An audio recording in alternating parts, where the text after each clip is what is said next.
សួស្តីបងថ្មសូឡាហ្នឹង resistance វាថ្លៃប៉ុន្មានដែរបងអាចថតប្រដាប់ផ្ទះឲ្យខ្ញុំមើលតិចបានអត់ស្ដីបងប្អូនចានេះយើងបរៀនពីរបៀបមើលថ្មយើងចាប់ថ្មធ្វើអូមយ៉ាងម៉េចឬក៏វល់យ៉ាងម៉េចដើម្បីឲ្យភ្ញៀវក៏ចូលទៅប្រើបានស្រួលតោះបងសុំបង្ហាញតិចមកចាដំបូងគឺយើងមានឧបករណ៍សម្រាប់វាស់ថ្មអញ្ចឹងនេះដូចឧបករណ៍ថ្មចាអានេះដែលយើងលក់ឲ្យភ្ញៀវណាចាអញ្ចឹងយើងចាក់ក្បាលបូកមកហើយតបៀតទៅសងខាងណាចាថ្មដែលវានៅល្អគឺអូមហាងមុខនៅនឹងកលហើយវារត់ចុះតែប៉ុណ្ណឹងហើយវាថេនៅតែហ្នឹង11ថេចាអញ្ចឹង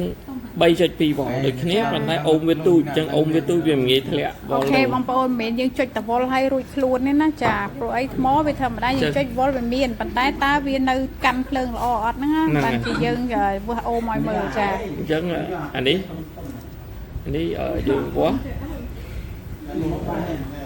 នេះ3.2 វ៉ុលដូចគ្នាចាតែអូមវាឡើងធំចាអាហ្នឹងខូចហើយមែនទេបងអត់កាន់ទេវាអូមធំចេះវាកាន់អត់ទៅកាន់ភ្លើងទេអូខេហើយអូមវាអត់ថេខ្លាំងហើយវារត់ប្រែប្រួលខ្លាំងអញ្ចឹងតែប្រែប្រួលខ្លាំង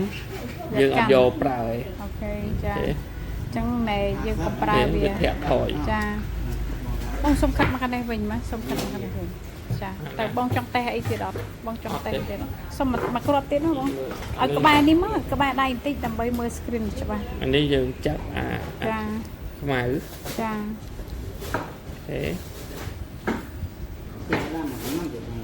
ខេនេះក៏អូនធំដែរធំណាស់យើងអត់យកប្រើធំអញ្ចឹងមិនឃើញមើលវាថេអានេះយើងអាចរៀបក្នុងបរិមាណច្រើនដាក់ពូដាក់អីបានប៉ុន្តែបើឲ្យយើងទៅប្រគំអីយើងអត់វាកំណត់ទេចាអូខេអរគុណច្រើនចាហ្នឹងហើយបាត់បង្ហាញខ្លីៗណាបងប្អូន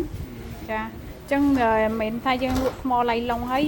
ទៅយករបស់អន់ឲ្យទេថ្មហ្នឹងដូចខ្ញុំបញ្ជាក់អញ្ចឹងឯងគឺខ្ញុំដោះពីការធ្វើដាក់ display នៅហាងខ្ញុំទេអញ្ចឹងមានឱកាសទិញបានទិញទៅព្រោះអីអត់មានលក់ទេខ្ញុំលក់តែមកចំនួនហ្នឹងហើយខ្ញុំឈប់លក់ហើយបិទការលក់វិញហើយសារខ្ញុំរើសបានល្អប៉ុណ្ណាខ្ញុំលក់ប៉ុណ្ណឹងចាអញ្ចឹងអស់ហើយអូខេអរគុណច្រើន